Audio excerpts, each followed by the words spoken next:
সুপ্রিয় দর্শক, আসসালামু আলাইকুম। বাংলাদেশ টেলিভিশন চট্টগ্রামের নিয়মিত আয়োজন খোলা জানালা অনুষ্ঠানে আপনাদের সবাইকে স্বাগত জানাচ্ছি। আমি গোলাম মাওলা মুরাদ। কাছের কিংবা দূরের যে যেখান থেকে বসে আমাদের এই অনুষ্ঠান দেখছেন, প্রত্যেককে নিরন্তর শুভেচ্ছা। আইনের জটিল বিষয়গুলোকে সহজ করে তুলে ধরবার জন্যই আমাদের আজকের এই আয়োজন। দর্শক, ভোটাধিকার শুধু ব্যালটে সিল মারা নয়। ভোটাধিকার হলো একজন নাগরিকের কণ্ঠস্বর এবং রাষ্ট্র পরিচালনায় তার অংশগ্রহণের অধিকার। আর অধিকারটা নিশ্চিত হয় যখন একটি সুস্থ, অবাধ এবং নিরপেক্ষ একটি নির্বাচন অনুষ্ঠিত হয়। সেই সুষ্ঠু, অবাধ, নিরপেক্ষ নির্বাচনে ভোটাধিকার প্রয়োগ এবং তার সাথে মানবাধিকারের কী সম্পর্ক, মানবাধিকার লঙ্ঘন হলে ভোটাধিকার কেমন হয়, সে বিষয়গুলো নিয়ে আমরা আজকে আলোচনা করব। দর্শক, আমাদের মাঝে আজকে আলোচনার জন্য উপস্থিত রয়েছেন বাংলাদেশ হিউম্যান রাইটস ফাউন্ডেশনের চট্টগ্রাম মহানগরীর সাধারণ সম্পাদক, বিশিষ্ট মানবাধিকার আইনজীবী অ্যাডভোকেট সৈয়দ মোহাম্মদ হারুন এবং মানবাধিকার বাস্তবায়ন সংস্থার প্যানেল লয়ার অ্যাডভোকেট খুশনুল রাইসা। দর্শক, আমরা প্রথমেই আলোচনা শুরু করতে চাই যে ভোটাধিকারকে কেন মৌলিক মানবাধিকার হিসাবে চিহ্নিত করা হয়। এ বিষয়ে নিয়ে প্রথমেই আলোচনায় আসছেন অ্যাডভোকেট সৈয়দ মোহাম্মদ হারুন। এটা একটা মৌলিক মানবাধিকার, মানে এটা স্বীকৃতভাবে সবাই এটা স্বীকার করেন, বাট আনফর্চুনেটলি আমাদের সংবিধানে এটাকে মৌলিক মানবাধিকার হিসেবে স্বীকৃতি দেওয়া হয় নাই। যার কারণে বর্তমান যে একটা কমিটি, কনস্টিটিউশন রিফর্ম কমিটি করা হয়েছে বা কমিশন করা হয়েছে, তারাও এটাকে মৌলিক মানবাধিকার হিসেবে স্বীকৃতি দিয়ে আমাদের সংবিধানের মধ্যে বিশেষ একটা আর্টিকেল সন্নিবেশিত করার জন্য অনুরোধ জানিয়েছেন। এটা কেন মৌলিক মানবাধিকার অধিকার, যদিও সরাসরি স্বীকৃতি দেওয়া হয়নি, বাট ইনডাইরেক্টলি এটা বলা হয়েছে, এটাকে একটা মৌলিক মানবাধিকার হিসেবে স্বীকৃতি দেওয়া হয়েছে ভোটিং রাইটটাকে। ওখানে কনস্টিটিউশনে যেগুলো স্বীকৃতি দেওয়া হয়েছে সেখানে বলা হয়েছে right two freedom, right to speech, right to speak, right to express opinion. এই ইস্যুগুলো কিন্তু ভোটিং রাইটের সাথে, মানবাধিকারের সাথে ডাইরেক্টলি হোক ইনডাইরেক্টলি হোক খুব ক্লোজলি রিলেটেড। কারণ কি, একটা মানুষ যখন ভোটিং রাইট এনফোর্স করবে, অ্যাপ্লাই করতে যাবে, তার মাধ্যমে সে একজন জনপ্রতিনিধিকে নির্বাচন করবেন। সে জনপ্রতিনিধি তার অধিকারগুলা, একটা মানুষের অধিকারগুলোতে বেসিক্যালি দুইভাবে ডিফাইন করা হয়, যেটা universal declaration on human rights, যেটা বলা হয়েছে আন্তর্জাতিকভাবে, জাতিসংঘ যেটা বাংলাদেশে অ্যাডপ্ট করেছেন, এবং বাংলাদেশের কনস্টিটিউশন অনেকগুলো আর্টিকেল আছে রিলেটেডগুলা। ওখানেও বলা হয়েছে কি, মানুষের মানবিকতা প্রমোট করার জন্য, প্রোটেকশন করার জন্য রাইটসগুলোকে, এই জিনিসগুলোকে উপর এমফেসিস দেওয়া হয়েছে। তো এই রাইটগুলো যখন সে এমফেস করতে যাবে, তার একটা যদি সুপ্রতিনিধি নির্বাচিত না থাকে, জনপ্রতিনিধি যদি পার্লামেন্টে না থাকে, অথবা কোনো স্থানীয় সরকার পরিষদে না থাকে, তার রাইট নিয়ে কথা বলবে না। সে হয়তো সেই প্রতিনিধি নিজস্ব রাইট নিয়ে, নিজের রাইট নিয়ে বা নিজের দলের রাইট নিয়ে, ব্যক্তিগত রাইট নিয়ে বেশি চিন্তা ভাবনা করতে পারে। সবার যে সার্বজনীন রাইটটা তো কোনো উপকৃত হতে পারে। এই জন্য বলা হচ্ছে ভোটিং রাইটের সাথে মানবাধিকারের একটা অঙ্গাঙ্গিভাবে জড়িত আছে। আর বাংলাদেশের কনস্টিটিউশন এটা ডাইরেক্টলি এটাকে ফান্ডামেন্টাল রাইটস হিসেবে যদি রিকগনাইজ করে নাই, বাট ইনডাইরেক্টলি এটাকে একটা ফান্ডামেন্টাল রাইটস হিসেবেও স্বীকৃতি দেওয়া হয়েছে। ধন্যবাদ আপনাকে। অ্যাডভোকেট খুশনুল রাইসা, আপনার কাছ থেকে একটু জানতে চাই যে অবাধ, সুষ্ঠু এবং নিরপেক্ষ নির্বাচন হওয়ার জন্য আসলে মূল শর্তগুলো কী কী? অবাধ, সুষ্ঠু এবং নিরপেক্ষ নির্বাচন, এটি আমাদের আসলে এখন আমাদের সকল সাধারণ জনগণের একটি বিশেষ চাওয়াই পরিণত হয়েছে। আমাদের ভোট হতে হবে পরিচ্ছন্ন, সুষ্ঠু এবং নিরপেক্ষ। তো এখন আমাদের হচ্ছে কি, এই ভোটের অধিকারটা আমরা ঠিকমতো প্রয়োগ করতে পারছি কি না, এটা নিয়ে একটি পূর্ব সময় থেকে আমাদের একটি অভিজ্ঞতা হয়েছে। যে আমি যদি বলতে যাই, পূর্বের দিকে যদি দেখি যে আমাদের দিনের ভোট রাতে হয়েছে, যেটা আমাদের জন্য একটি কলঙ্কজনক ইতিহাস। তো আমাদের জনগণ এখন আমরা একটি অগ্রযাত্রার পদধ্বনি শুনতে পাচ্ছি, যে হয়তো আমরা সবাই ভোটের অধিকারটা আমরা ঠিকভাবে পাবো। এখন আমাদের এই অবস্থা এমন হয়েছে, গত 2-3 টার্ম আগে অনেকেই ভোটার হয়েছেন, কিন্তু ভোটটা দেওয়ার সুযোগটা পাননি। আমরা আসলে বিতর্কিত নির্বাচন চাই না, আমরা চাই সুষ্ঠু নির্বাচন। এই ক্ষেত্রে আমাদের কিছু আমরা যদি সুষ্ঠু অবাধ নির্বাচন চাই, আমাদের কিছু সেকশনের খুব গুরুত্বপূর্ণ ভূমিকা আছে। তার মধ্যে পুলিশ, জুডিশিয়ারি, তারপর অ্যাডমিনিস্ট্রেশন এবং মিডিয়া। মিডিয়া হচ্ছে সবচেয়ে গুরুত্বপূর্ণ একটা বিষয়, কারণ আমরা যখন 24-এ নির্বাচনে দেখেছি সব চ্যানেলে দেখাচ্ছে যে সুষ্ঠু নির্বাচন হচ্ছে, আবার দুই একটা চ্যানেলে দাঁড়িয়ে আছে আমরা দেখেছি। জি, আবার দুই একটা চ্যানেলে দেখাচ্ছে যে ভোট কারচুপি হচ্ছে। তো এই মিডিয়াটা যতদিন পর্যন্ত না আমরা বাংলাদেশে একটি প্রো মিডিয়া এবং রাজনৈতিক প্রভাবমুক্ত নিরপেক্ষ এই মিডিয়াটা যতদিন পর্যন্ত আমরা পাবো না, ততদিন পর্যন্ত আমাদের ভোটের অধিকার এবং সুষ্ঠুভাবে ভোট হওয়ার বিষয়টা প্রশ্নবিদ্ধ রয়ে যায়। অবাধ সুষ্ঠু নির্বাচনের জন্য আমাদের এখানে আরেকটি বিষয় আমি একটু অ্যাড করতে চাই। আমাদের বর্তমান ইন্টারিম সরকার আমাদের সমস্ত মানুষের জন্য যেন ভোটে অংশগ্রহণ করতে পারে এটার জন্য চিন্তা করেছেন, সেটা যদি পদক্ষেপ নিয়েছেন। এই যে পোস্টাল ভোট, হ্যাঁ পোস্টাল ভোট যেটা এটা কিন্তু ফার্স্ট টাইম ইন বাংলাদেশ। জি, আগে কখনো এমন ছিল না দেশে। 1 কোটির লোক বাইরে থাকে বাংলাদেশে, প্রায় 1 কোটির মতো লোক, 1 কোটির মতো লোক বাইরে থাকে, তারা এতদিন ভোটাধিকার বঞ্চিত ছিল। এবং আমি গত 2 দিন আগেও শুনতেছিলাম যে ধরেন বাংলাদেশের ভেতরও সাপোজ একজন থাকে ঝালকাঠিতে, বাট তিনি রয়েছেন চট্টগ্রামে। এই পোস্টাল সিস্টেমে কারা ভোট দিতে পারছে? 4 ক্যাটাগরির মানুষরা এখানে ভোট দিতে পারছেন। সেটা হচ্ছে বাংলাদেশি প্রবাসী, তারপর যে বিভিন্ন সরকারি কর্মকর্তা যারা তাদের ভোটার কেন্দ্রের মানে অন্য শহরে অবস্থান করছেন, এবং যারা প্রিজাইডিং অফিসার থাকবেন ভোটের দিন, এবং পুলিশ বা অন্যান্য যারা ল এনফোর্সিং এজেন্সি আছে ওনারা যেখানে ভোটার হয়েছেন। আর সবচেয়ে গুরুত্বপূর্ণ বিষয় হচ্ছে যারা আইনি হেফাজতে আছে এবং কারাবন্দী, তাদেরও ভোটের অধিকারটা আমরা এতদিন তো এটা ছিল না, এতদিন ছিল না আইন করে করা। আচ্ছা, একটা জিনিস একটু জানতে চাই যে আসলে যে ভোটাধিকার যে হরণ হয়েছে বা ভোটাধিকার হরণ হলে গণতন্ত্রটা কতটা ক্ষতিগ্রস্ত হয়, এটা আপনার কাছে কি মনে হয়? আসলে এটা দেখার জন্য আমাদেরকে হয়তো অত ব্যাখ্যার প্রয়োজন হবে না। আমরা গত 17 বছরের হিস্ট্রি বা একটু ফ্ল্যাশব্যাক করলেই কিন্তু জিনিসটা আমাদের কাছে ক্লিয়ার হয়ে যায়। যা দেখেছি আমরা হচ্ছে ব্যাংক লুট দেখেছি, আর উন্নয়নের নামে দুর্নীতি দেখেছে, স্বজনপ্রীতি দেখেছে, আর ভোটের কথা তো নাই বলে সবাই জানেন। দুর্নীতি লাগাম যদি ধরতে না পারি উন্নয়ন সম্ভব না। আর উন্নয়ন না হলে এটার গণতন্ত্র বলি, সুশাসন বলি, তার সুফল সাধারণ জনগণ ভোগ পাবে না, যেটা আমরা দেখেছি। জি, এটাই দেখেছি। তো এখন যেটা খুব দরকার এই মুহূর্তে আমাদের নিজেদের ব্যক্তিগত উন্নয়নের সাথে, যেটা আমরা মানবাধিকার বলি, সামগ্রিক মানবাধিকারের সাথে এবং ওভারঅল আমাদের দেশের একটা ইমেজ, আমরা একটা হয়তো বা ইমেজটা অনেক বেশি ডেভেলপ করা প্রয়োজন হয়। আমাদের ইমেজটা এখনো অতটা ভবিষ্যতে ডেভেলপ করতে পারেনি। একটা আত্মমর্যাদাশীল জাতি হিসেবে প্রতিষ্ঠা করার জন্য একটা সুষ্ঠু নির্বাচন দরকার। এক্ষেত্রে 91 সালের যে নির্বাচন হয়েছে, অনেকে দেশি বিদেশি সবাই বলে থাকেন সেই নির্বাচনটা বাংলাদেশি ইলেকশনের একটা মাইল ফলক, গ্রহণযোগ্য একটা নির্বাচন হয়েছে। সেরকম একটা যদি নির্বাচন হয়, এটা আমাদের ভাবমূর্তি, আত্মমর্যাদাকে সারা বিশ্বে বাড়িয়ে তুলবে।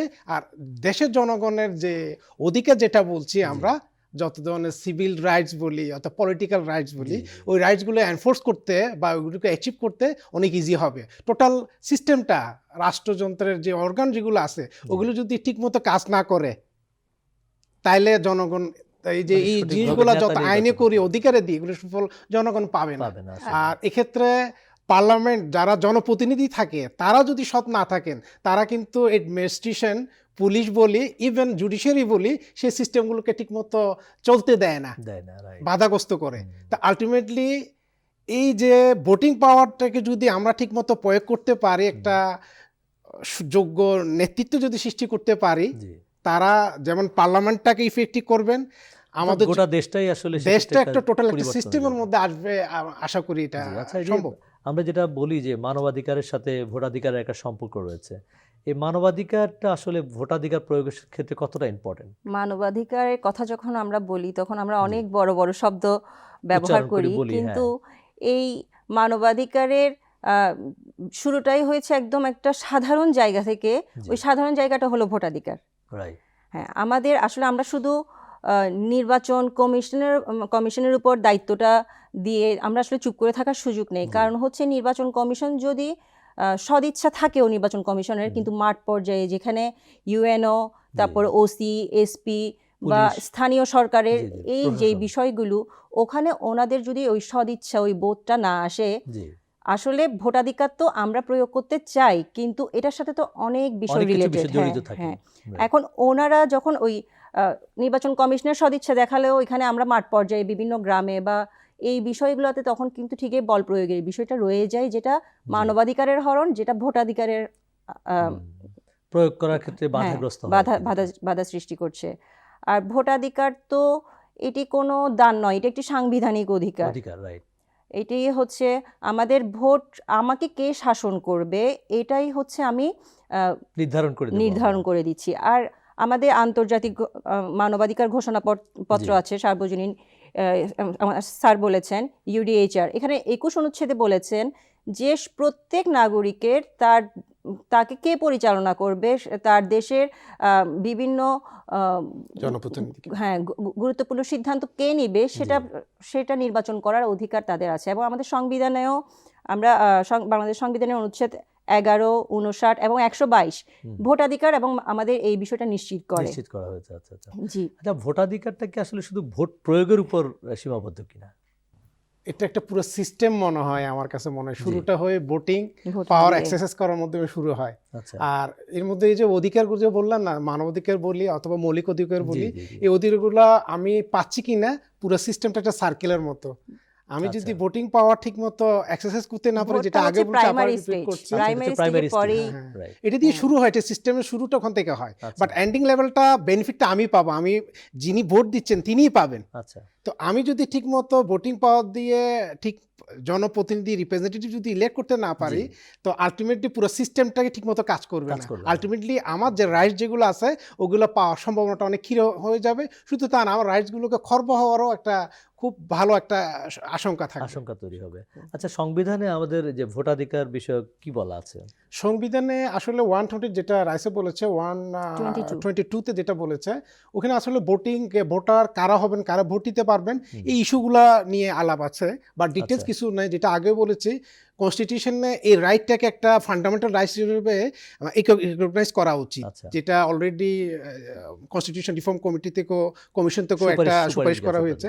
বাট এটা যদি না হয়, এটা আমার কোনো কারণে যদি আমার রাইটটা ইনফ্রিঞ্জও হয়, ইন দ্যাট কেস আমি আর্টিকেল 102-তে রিট পিটিশন আকারে করতে পারবো, রিমেডি চাইতে পারবো সুপ্রিম কোর্টে এনফোর্স করার জন্য।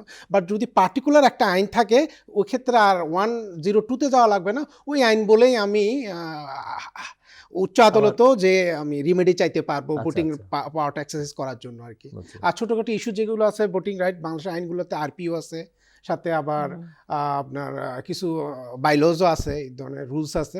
তো এগুলো অনুযায়ী ভোটিং পাওয়ারটা যদি কোনো কারণে বাধাগ্রস্ত হয়, ইনডেক্সকে রিমেডিগুলো বলা আছে। ইভেন কিছু কিছু অফেন্সকে ক্রিমিনাল অফেন্স হিসেবেও বলা হয়েছে।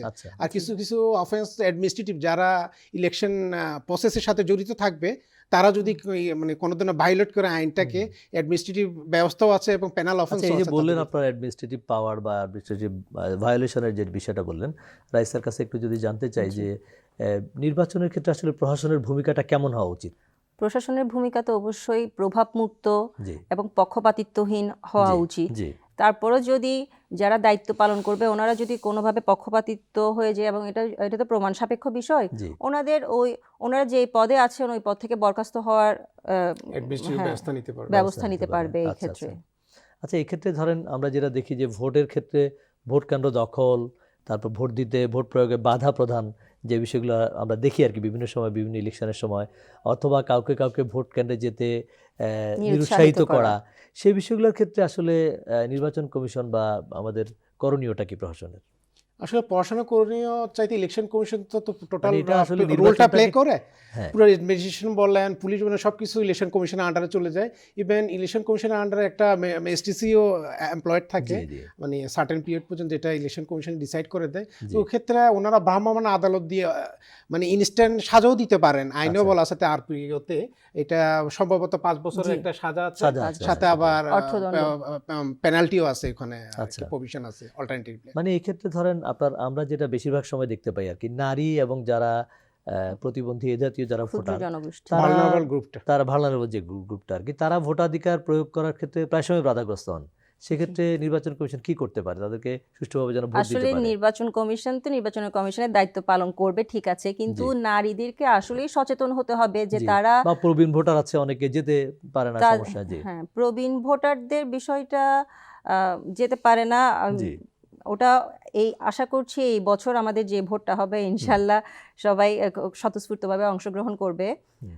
কিন্তু নারীদের ভোটের যে বিষয়টা, আমি ভাবছি নারীরা আসলেই ভোট দেওয়ার ব্যাপারে স্বাধীন কিনা, আচ্ছা, পরিবারের বা মানে তার পরিবারের কোনো চাপ হ্যাঁ, আছে কিনা? চাপ আছে কিনা, হ্যাঁ। সে একই পরিবারের সবাই তো পছন্দটা স্বাভাবিকভাবে সে নিতে পারছে কিনা? পছন্দটা সিদ্ধান্তটা সে নিতে পারছে কিনা, জি এবং এই নারীরা ভোট কেন্দ্রে নিরাপদভাবে আসতে পারছে কিনা। জি আশেপাশে যদি মানুষরা বলা বলি করে যে ওই কেন্দ্রে সমস্যা হচ্ছে, তখন অনেক নারী তখন যেতে আর ভোট নিরুৎসাহিত দিতে হয়ে যায়। নিরুৎসাহিত হয়ে যাবে। জি কিন্তু নারীদের ভোটের অংশ অনেক। আমরা এই যে 24-এর জুলাই বিপ্লবের কথা যদি বলি, এখানে নারীদের যে স্বতঃস্ফূর্ত অংশগ্রহণ ছিল, right. এটি একটি অবিস্মরণীয় আসলে বিষয়, তো এটা একটা বিপ্লব। মানে বিপ্লব। নারীদের আরো বেশি অংশগ্রহণের কারণে এই বিপ্লবটা সফল হয়েছে। কিন্তু এই ভোটের ক্ষেত্রেও নারীদেরকে এগিয়ে আসতে হবে, সচেতন হতে হবে। আচ্ছা, এখন সচেতনতা বৃদ্ধির জন্য আমাদের বিভিন্ন পাড়ায় মহল্লায় যে সামাজিক প্রতিষ্ঠানগুলো আছে, সংগঠনগুলো, ক্লাবগুলো আছে, ওদেরকে সচেতন করতে হবে। আমরা যদি একটি যোগ্য বা নিরাপদ রাষ্ট্র চাই, তাহলে আমাদের নারীদের ভোটটা যেন সুন্দরভাবে নিরাপদভাবে এসে দিতে পারে, এই ব্যবস্থাটা করতে আচ্ছা। হবে।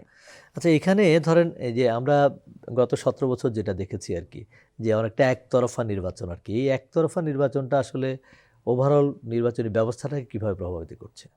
দুর্নীতির সাথে উন্নয়নের একটা মনে হয় ওতপ্রোত সম্পর্ক আছে, বাট আমাদের মতো থার্ড ওয়ার্ল্ডের দেশগুলো থেকে আমাদের যেখানে রিসোর্সটা সীমিত, আমাদেরকে চেষ্টা করতে উন্নয়নটা কত দুর্নীতিটাই কত মিনিমাইজ করে রাইট, উন্নয়নটাকে আগায় নেওয়া যাবে, এটা আমাদের মাথায় রাখতে হবে। বাট সেটাই। উন্নয়নের নামে যদি আমরা পুকুর চুরি করে বা সমুদ্র চুরি করে বসে থাকি, তাহলে পুরো দেশটাই তো আবার একটা তলাবিহীন ডুবে ঝুড়ি যাবে। হয়ে যাবে। সেটাই, এটা কাম্য না আর কি। হুম। তো এই সুশাসন, আপনি যেটা গণতন্ত্র বা এইগুলা একটার সাথে একটা ইন্টারলিঙ্ক বা Interlink, right. মানবাধিকার, আমি যেটা যখন বলছি যে আমি এই যে একতরফা নির্বাচন যেটা হলো, সেগুলোর কারণে মানবাধিকার কতটা লঙ্ঘিত এটাই বলতে হয়েছে? চাচ্ছি। আলটিমেটলি যে এই দুর্নীতিগুলোর কারণেই তো আপনি সাধারণ পাবলিক কিন্তু এফেক্টেড। জি জি জি, জিনিসপত্রের দাম বাড়তেছে, সিন্ডিকেট ইচ্ছামতো দাম বাড়াচ্ছে। বাড়াচ্ছে। আমাদেরকে হয়তো কত টাকা দিয়ে পেঁয়াজ খাইতে হয়েছে, এটা এখন হিসাব করতে হয়তো আমরা আমরা খুব গেছি, ভুলে যাওয়া জাতি, আমরা হ্যাঁ। ভুলে গেছি কত টাকা দিয়ে পেঁয়াজ খাইছি, জি জি, এবং কত টাকা দিয়ে এই যে সামান্য চালের দাম নিয়েও কত যে আপ ডাউন হলো। আপ ডাউন হয়েছে। এই এসেনশিয়াল কমোডিটিগুলো যেগুলো একটা মানুষ বেঁচে থাকার জন্য ন্যূনতম প্রয়োজন, ওই জিনিসগুলোও কিন্তু জনগণ সাধারণভাবে পায় নাই। জি, হয়তো জি, একটা সেটাই। বিশেষ শ্রেণী হয়তো এই প্রোটেকশনগুলো বা বেনিফিটগুলো পাইছে উন্নয়নের, মাস পাবলিক তো পায়নি। পায়নি। মাস পাবলিকের কাছে উন্নয়নের বেনিফিট পৌঁছাতে গেলে আপনার এই যে সুশাসন, গণতন্ত্রকে নিশ্চিত করতে নিশ্চিত হবে। করতে হবে, এটা right. করতে গেলে আপনার এই যে ভোটের মধ্যে যত দুর্নীতি আছে, অব্যবস্থাও আছে, ওগুলো বন্ধ করতে বন্ধ হবে। করতে হবে। আচ্ছা, এই যে এখন তো নির্বাচনে আমরা যেটা দেখেছি যে ডিজিটাল প্রযুক্তিটা এসছে, জি। এই ডিজিটাল প্রযুক্তির ব্যবহারটা কি নির্বাচনের অংশগ্রহণটাকে বাড়াবে নাকি আরো জটিলতা তৈরি করছে? কারণ সাধারণ মানুষ তো অনেকে ডিজিটাল প্রযুক্তিতে অতটা অভ্যস্ত না। না, সাধারণ মানুষ অভ্যস্ত না, কিন্তু এখানে সাধারণ মানুষের জানারও তো বিষয় আছে। যেহেতু জি। আমাদের দেশকে যদি আমরা উন্নত করতে চাই, জি। তাহলে এই বিষয়ে জ্ঞান রাখা, মিনিমাম জ্ঞান রাখাটা প্রত্যেকের জরুরি। আর প্রযুক্তির বিষয়টা আমি মনে করি এটি সুফল, আচ্ছা, মানে মানে এটা আস্তে আস্তে প্রযুক্তিকে গ্রহণ অভ্যস্ত করে করে নিতে হবে। আসলে গ্রহণ করে বর্তমান নিতে যুগটা হবে। এমন, আমি যদি জি। প্রযুক্তিকে আমার বাইরে রাখতে চাই আমার যে ব্যক্তিগত জীবন বা রাষ্ট্রীয় জীবন থেকে, তাহলে আমি ক্ষতিগ্রস্ত হবে, সাধারণ মানুষের ক্ষতিগ্রস্ত হবে। জি জি জি, আমি এই যে প্রযুক্তির কথা বলি, একটা টেলিভিশন, এটা একটা পার্ট অফ দ্য টেকনোলজি, কিন্তু রাইট, সবাই কিন্তু টেলিভিশন অন অফ করতে, ইভেন একটা ছোট বাচ্চাও পারে। জি জি, তো আমার ইলেকশন ভোটিং এর সময় যে টেকনোলজিটা আমি ইউজ করব, সেটা এমন হওয়া উচিত যাতে একটা ছোট বাচ্চাও যেন, আমি ছোট ছোট ভোট দিবেন বলতেছি না, জি, জি। তার জন্য যেন ইজি হয় ব্যাপারটা। Easy বৃদ্ধ হয়। মানুষদের একটা ছোট জন্য। বাচ্চা যখন পারবে, সাধারণ মানুষ ওই জিনিসটা সাধারণ মানুষ আর ইজি হবে ব্যাপারটা। ওই বুঝতে জিনিসটা পারছি। আমাদের মাথায় রাখবে, মাথায় মানে রাখতে হবে। এনভায়রনমেন্টটা এমন হইতে হবে যেটা এটা মানুষ ফ্রেন্ডলি হয়, হিউম্যান ফ্রেন্ডলি হয়, বা ভোটার ফ্রেন্ডলি মানে হয়, overall user friendly, user friendly, right. তবে শব্দটা এটার আমার- জন্য ট্রেনিং এর ব্যবস্থা করলে মানুষ সচেতন হতো। জি। কর্মশালা এই যে যেমন arrange ধরেন করা এখন যায়। একটা গণভোটের জি। ব্যবস্থা আমরা যেটা দেখতে পাচ্ছি, হা জি, ভোট না হা ভোটের ভোট। বিষয়টা, এটাতে কি যথেষ্ট পরিমাণ মানে প্রচারণা হচ্ছে? সাধারণ মানুষ কি এটা জানে কোন বিষয় নিয়ে হ্যাঁ, ভোট হচ্ছে বা কি বিষয়? হ্যাঁ, এই হা ভোটটা হলে কি হবে এবং না ভোটটা হলে কি হবে, এই জিনিসটাই আসলে জনগণের কাছে effectively হওয়া উচিত। হ্যাঁ আরো যেটুকু ইফেক্টিভলি আরো হওয়া বেশি উচিত। জি জি, যে হা ভোটে যে এই 4টা কোয়েশ্চেন আছে, জি। এই বিষয়গুলা হ্যাঁ ভোট হলে কি হচ্ছে, আমাদের জুলাই সনদ কার্যকর হচ্ছে, বা না ভোট হলে কি হচ্ছে, জি। এই জিনিসগুলো আসলে প্রত্যেকের জানা মানে উচিত। এটার সাথে কি আসলে রাজনৈতিক সচেতনতা কতটা এটা এটা involved এটা আছে? এটা মূল রোল প্লে করতে হবে পলিটিক্যাল অর্গানাইজেশনগুলো জি, যারা জি। ইলেকশনে পার্টিসিপেট করতেছে।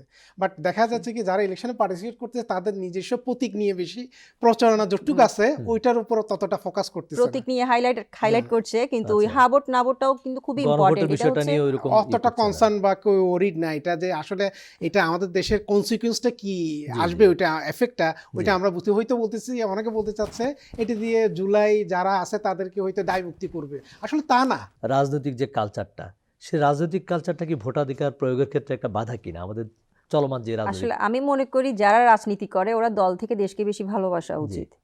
তো আচ্ছা। এই রাজনীতিবিদরা কিন্তু আমাদের ধরতে গেলে রিপ্রেজেন্টেটিভ এক একটা দলের হতে পারে, কিন্তু এক একটা এলাকার এক একটা সমাজের রিপ্রেজেন্টেটিভ। তাহলে তাদের আগের দেশপ্রেমটা থাকতে হবে, ওই বোধটা থাকতে হবে।